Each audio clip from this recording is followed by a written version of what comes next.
In this video, you will see us making a beet and berry salad from locally grown, in-season produce. You can find the full recipe with written instructions at the link provided. First, you'll need to preheat your oven to 415 degrees. Next, wash your hands. Now it's time to thoroughly wash all your produce. This helps prevent foodborne illness and ensures your salad doesn't have any sandy or gritty bits in it. To prep the beets, cut off both the top and the root end. Then cut the beet in half. Place on a sheet of foil, drizzle with olive oil. Here you can add salt and pepper if you'd like.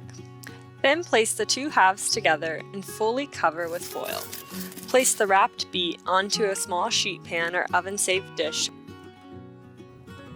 While the beet is roasting, you can slice the onions, strawberries, and basil.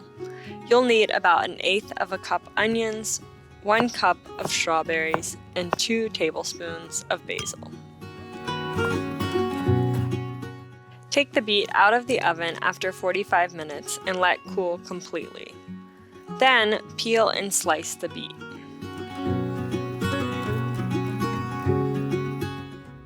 Add the beet, strawberries, and onions to one bowl, and your salad greens in a separate larger bowl. Finally, make your salad dressing by whisking together 1 tablespoon of extra virgin olive oil, 2 tablespoons of balsamic vinegar, half a teaspoon of honey, and salt and pepper to taste.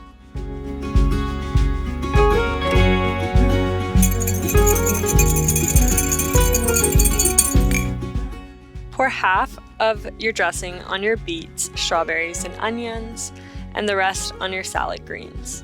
Toss both so they are coated with dressing. Then add your coated toppings to your salad greens. Garnish with the goat cheese and basil. For more information on local foods or healthy living, please reach out to UF IFAS Extension in Seminole County.